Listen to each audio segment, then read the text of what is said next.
René Palacios, Gaguín, ¿qué tema trae mi querido René? ¿Dónde andas? Mi querido Pedro, pues aquí con el gusto de saludarte como cada semana y de saludar a todos los que integran tu audiencia. Y pues fíjate que yo traía un tema que tiene que ver con la participación del presidente López Obrador en la Asamblea General de la Organización de las Naciones Unidas, pero si me lo permites, preferiría ahondar un poco en esto que estaban platicando Adriana Brianis y tú, en el sentido de si ha habido alguna disputa de elección presidencial en Estados Unidos. Y pues la realidad de las cosas es que vaya que sí la ha habido. No es hace mucho tiempo que esto ocurrió, concretamente fue en el año 2000, en la elección en la que se enfrentaban el entonces vicepresidente Al Gore, vicepresidente del saliente presidente Bill Clinton, y el candidato republicano y gobernador de Texas, George W. Bush. En aquella ocasión, la elección fue particularmente cerrada, al punto de que, bueno, pues se dio uno de estos casos en donde el candidato, uno de los candidatos gana el voto popular. Es el caso de Al Gore, que se llevó 500,000 de votos más que George W. Bush, pero George W. Bush terminó alzándose con la presidencia porque ganó el voto en el colegio electoral, y lo hizo gracias al estado que resultó ser el decisivo, y estamos hablando del estado de Florida. Es una experiencia interesante porque pues estamos acostumbrados a que cuando se celebra la elección federal presidencial en Estados Unidos, de acuerdo con la tradición y la ley, el primer martes después del primer lunes de noviembre, pues nos enteramos de quién será el próximo presidente la misma noche de la elección. Bueno, en aquella ocasión, aquí la crisis política que se desencadenó duró nada menos que un mes, y todo tenía que ver con el hecho de que el estado de Florida estaba tan cerrado que la diferencia final fue de 237 votos a favor de George W. Bush en el estado de Florida, hablando de un estado con millones de electores.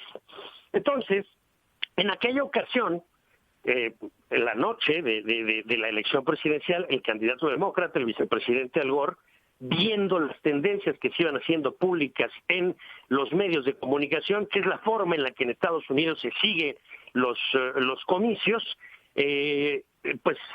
la gente se entera quién ganó o quién perdió, pues a través de las cadenas de televisión. Básicamente no hay un Instituto Nacional Electoral como tenemos en México, no hay una autoridad electoral que centralice el proceso. El proceso en Estados Unidos es profundamente descentralizado. Bueno, entonces el candidato Al Gore le llamó al candidato republicano George W. Bush y le concedió la victoria. Le dijo: señor gobernador, lo felicito por su victoria, en fin, lo que exige el protocolo. Pero después comenzaron a ver en el cuarto de guerra de los demócratas, y sobre todo porque Associated Press, que es la organización de prensa más antigua de la Unión Americana, no había dado ganador, que pues los datos de Florida estaban muy cerrados.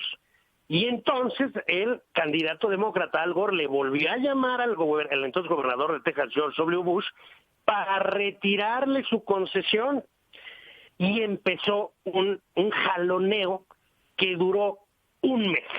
Y en este jaloneo los demócratas apelaron a la Suprema Corte de Justicia, pero de Florida, así se llama, Suprema Corte de Justicia del estado de Florida, y los republicanos apelaron a la Suprema Corte de Justicia de los Estados Unidos de América. ¿Y esto debido a qué? A que los jueces, o buena parte de los jueces de la Suprema Corte de Florida, habían sido nombrados por un gobernador demócrata de Florida llamado Lawton Chiles, mientras que buena parte de los jueces integrantes de la Suprema Corte de Justicia de los Estados Unidos de América habían sido nombrados por el expresidente George Herbert Walker Bush, padre del candidato George W. Bush. Entonces los republicanos preferían que se dirimiera la situación en la Suprema Corte del estado de Florida. Para esto, ambos partidos pues designaron a un representante legal que llevara la voz cantante en el litigio. En el caso de los republicanos fue James Baker, exsecretario de Estado. En el caso de los demócratas fue el también exsecretario de Estado Warren Christopher, y pues estuvieron ahí en el jaloneo con que el recuento y no el recuento, porque resulta que en Florida, concretamente en el condado de Palm Beach, que es donde, por cierto, Donald Trump tiene su residencia de Mar-a-Lago, la parte en donde Trump tiene Mar-a-Lago, que es propiamente Palm Beach, es una parte de gente de mucho dinero y de muy altos recursos, pero luego tienes lo que se llama West Palm Beach, en donde hay una población de clase media muy numerosa, y muchos de ellos, curiosamente, son judíos retirados, ancianos que son judíos, son jubilados, de clase media, y por el tipo de boleta que el condado decidió que se utilizara en aquella elección, la famosa boleta mariposa, pues se dieron cuenta de que se confundieron al emitir su voto y pues queriendo votar por Al Gore terminaron votando por Pat Buchanan por un mal diseño de la boleta. Y el propio Pat Buchanan, que era un candidato de ultraderecha con ciertas filias nazis, por el que era absolutamente increíble que un grupo de viejitos judíos retirados votara, el propio Pat Buchanan reconoció en televisión que efectivamente sus votos en el condado de Palm Beach eran excesivamente positivos, sus resultados, y que muy probablemente ello se había debido a una confusión por parte de los votantes al concurrir a las urnas. Todo lo cual se hace muy sensible cuando un estado se está decidiendo por una cantidad tan irrisoria como 237 votos. Al final de cuentas, ¿qué fue lo que sucedió? En Estados Unidos no hay una legislación que defina competencias claras en materia electoral, como ciertamente sí la tenemos en México. Aquí tenemos el Tribunal Electoral del Poder Judicial de la Federación, que es de última instancia, es la última palabra, sus decisiones son inatacables, es cosa juzgada. En Estados Unidos no tienen esta legislación y estas instituciones porque nunca han tenido la tradición de robarse las elecciones, a diferencia de lo que ocurre no ha sido necesario, y ahora parece ser sí, exactamente, que no ha sido necesario. No ha sido necesario. Hasta el 2000, permíteme concluyo con esto, mi querido Pedro. Dime. En el 2000 se vio que, una institucionalidad electoral sólida, robusta y una legislación electoral pues que contemplara los diferentes supuestos, pues hubiera hecho mucho bien a la salud política del país. Quiero concluir con esto porque ciertamente hubo un momento en el que la Suprema Corte de Justicia de Estados Unidos ordenó la suspensión de los recuentos que se estaban haciendo en diversos condados de Florida, y en ese momento Al Gore decidió bajarse del ring.